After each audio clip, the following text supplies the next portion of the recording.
19 जून 1970 नई दिल्ली। एक आलीशान कोठी में जन्मा एक बच्चा जिसके कंधों पर पहली ही सांस के साथ इतिहास रख दिया गया। नेहरू गांधी परिवार का वारिस, एक ऐसा परिवार जिसने भारत को आजादी दिलाई और सत्ता के शिखर तक पहुंचाया। नेहरू गांधी परिवार के इस वारिस ने बचपन में ही सत्ता की चमक और खून की कीमत दोनों देखी। लेकिन विरासत सिर्फ ताकत नहीं होती, कभी कभी ये सबसे बड़ा बोझ बन जाती है। राहुल गांधी एक ऐसा नाम जो भारत की राजनीति में सबसे ज्यादा चर्चा में रहा। एक ऐसी शख्सियत जिसे कभी वंशवाद का प्रतीक कहा गया तो कभी बदलाव की उम्मीद। एक नेता जो बना तो विरासत के नाम पर था, लेकिन हर कदम पर उसे साबित करना पड़ा कि वो सिर्फ एक नाम नहीं, एक सोच है। ये कहानी है राहुल गांधी की। ये कहानी है डर, आलोचना और उम्मीद के बीच जूझते एक इंसान की। एक ऐसी कहानी जिसमें है संघर्ष, आलोचना और खुद को साबित करने की जद्दोजहद। कौन है राहुल गांधी? एक संकोची नेता या एक नए भारत के सपने देखने वाले? आइए जानते हैं नेहरू गांधी परिवार के वारिस राहुल गांधी की कहानी। विरासत का बोझ। 19 जून 1970 नई दिल्ली में जन्मे राहुल गांधी नेहरू गांधी परिवार की चौथी पीढ़ी। बचपन से ही राजनीति और सत्ता उनके चारों ओर थी, लेकिन ये वही बचपन था जिसने उन्हें सुरक्षा के घेरे में जीना सिखा दिया। 1984 में दादी इंदिरा गांधी की हत्या, 1991 में पिता राजीव गांधी की हत्या। राहुल गांधी के जीवन में राजनीति का मतलब था खतरा और दर्द। राहुल विंची की पढ़ाई। राहुल ने अपनी पढ़ाई दिल्ली के सेंट स्टीफन कॉलेज और दून स्कूल में शुरू की। दून स्कूल में उनकी दोस्ती ज्योतिरादित्य सिंधिया और जितिन प्रसाद से हुई थी। उन्होंने साल 1989 में यहाँ एडमिशन लिया, लेकिन सुरक्षा कारणों से उन्हें कॉलेज छोड़ना पड़ा। इसके बाद उन्होंने साल 1990 में अमेरिका की हार्वर्ड यूनिवर्सिटी में दाखिला लिया। दुर्भाग्य से एक साल बाद 1991 में उनके पिता राजीव गांधी की हत्या हो गई। पिता की हत्या के बाद सब कुछ बदल गया।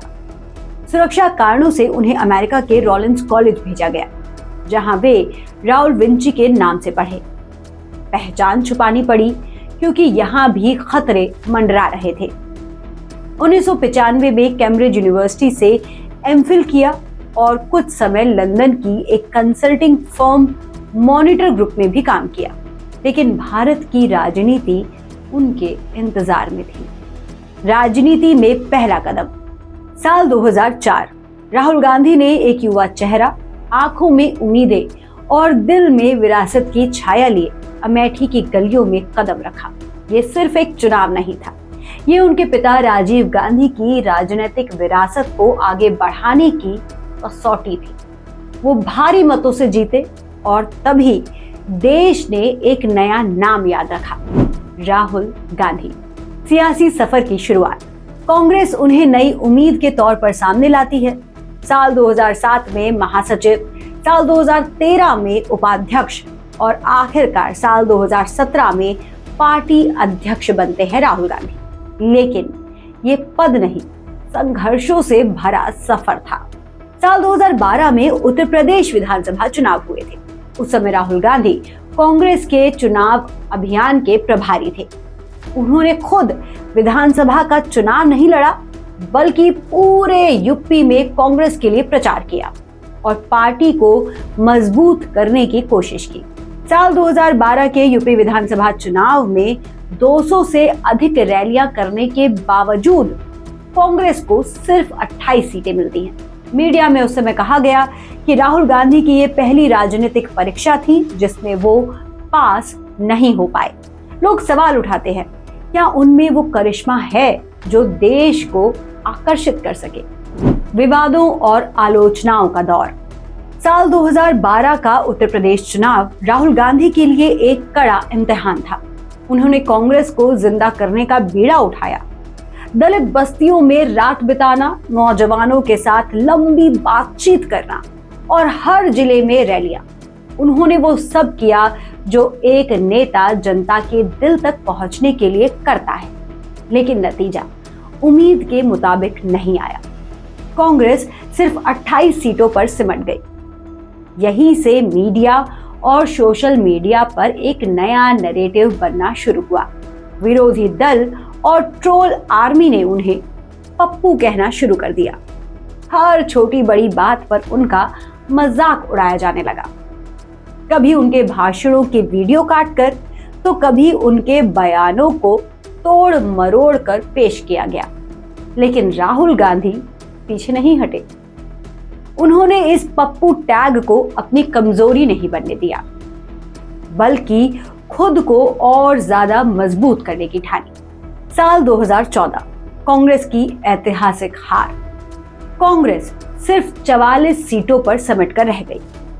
वक्त बदला और राहुल गांधी ने अपनी राजनीति में एक नया मुद्दा उठाया, जाति जनगणना का मुद्दा। उनका सवाल सीधा था, देश में जातियों की सही संख्या और उनकी स्थिति का पता क्यों नहीं लगाया जाता। उन्होंने कहा कि जब जनता की असली तस्वीर सामने आएगी तभी नीतियां सही बनेंगी। इस मुद्दे को लेकर उन्होंने संसद से सड़क तक आवाज बुलंद की। शुरुआत में बीजेपी ने इसका विरोध किया, लेकिन धीरे धीरे राजनीतिक दबाव बढ़ा और आखिरकार प्रधानमंत्री नरेंद्र मोदी को भी जाति जनगणना की बात करनी पड़ी। कई बड़े नेताओं ने भी राहुल गांधी के लिए बहुत कुछ कहा। बराक ओबामा ने कहा, राहुल नर्वस और डरे हुए छात्र जैसे हैं। वहीं भारत के पूर्व राष्ट्रपति स्वर्गीय प्रणब मुखर्जी की बेटी ने अपनी किताब में लिखा, राहुल राजनीतिक रूप से अपरिपक्व हैं। बराक ओबामा की टिप्पणी हो या राष्ट्रीय नेताओं की किताबों की आलोचनाएं, राहुल गांधी की छवि पर लगातार चोटें पड़ती रही। नेशनल हेराल्ड केस, पेगासस विवाद और भाजपा नेताओं के आरोप, ये वो दौर था जब हर शब्द, हर कदम जांच के घेरे में था। भारत जोड़ो यात्रा और छवि परिवर्तन। लेकिन कहानी यहां नहीं रुकती। साल 2022 में राहुल गांधी एक अलग राह चुनते हैं, भारत जोड़ो यात्रा। कन्याकुमारी से लेकर कश्मीर तक 4000 किलोमीटर पैदल सफर। लोगों ने एक नया राहुल देखा। इस यात्रा में एक ऐसा नेता सामने आता है जो थका नहीं है, बल्कि और मजबूत हुआ है। आज राहुल गांधी की कहानी सिर्फ 2012 की हार या पप्पू टैग तक सीमित नहीं है। ये कहानी है एक ऐसे नेता की जो ठोकरें खाने के बाद भी जनता के मुद्दों पर अड़ा रहा और अपनी राजनीति को आम आदमी के सवालों से जोड़ने की कोशिश करता रहा। बच्चों के साथ खेलते, किसानों के दर्द सुनते, महिलाएं जिनसे उम्मीद बांधती थी, एक नया चेहरा गढ़ा जा रहा था। संवेदनशीलता और सुधार। संवेदनशीलता और सुधार की झलक।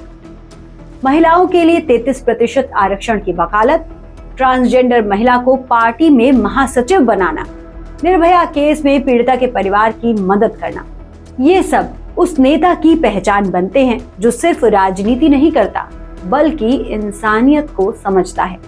आज का राहुल गांधी। साल 2024 लोकसभा चुनाव में कांग्रेस 99 सीटों तक पहुंची। विपक्ष का उसे दर्जा वापस मिल गया। एक नेता जिसे कभी अपरिपक्व कहा गया, आज बदलाव का प्रतीक बनता नजर आ रहा है। सुगता की किताब स्ट्रेंज बर्डन्स कहती है, राहुल गांधी ने कहा, मैंने राहुल गांधी को मार दिया है, अब मैं वो नहीं हूं। क्या ये आत्म साक्षात्कार राहुल गांधी के लिए एक नई शुरुआत है, एक अधूरी यात्रा का अगला मोड़? राहुल गांधी की कहानी विरोधाभासों से भरी रही। एक राजनीतिक वारिस जिसे बार बार खारिज किया गया और फिर भी जिसने बार बार खुद को गढ़ा। उनकी सबसे बड़ी ताकत शायद यही है कि जब ज्यादातर नेता सत्ता के समीकरणों में उलझते हैं, उन्होंने असली भारत से जुड़ने का प्रयास किया। पैदल यात्राएं की, आम लोगों की तकलीफें सुनना और सामाजिक मुद्दों पर स्पष्ट रुख अपनाना, ये राहुल गांधी की कुछ बड़ी उपलब्धियां रही। आज 2024 में कांग्रेस का कद फिर से बढ़ा है और राहुल गांधी उस गठबंधन की एक निर्णायक आवाज बनकर उभर रहे हैं। विश्लेषकों का मानना है कि अगर वे संगठन को स्थिरता दे पाते हैं और जमीनी कार्यकर्ताओं से रिश्ता मजबूत बना पाते हैं, तो वे विपक्ष के नेता भर नहीं, भविष्य के प्रधानमंत्री पद के मजबूत दावेदार भी हो सकते हैं। लेकिन सियासत सिर्फ भविष्य की योजनाओं पर नहीं टिकती, ये हर दिन की लड़ाई है। राहुल गांधी की यात्रा अभी पूरी नहीं हुई है।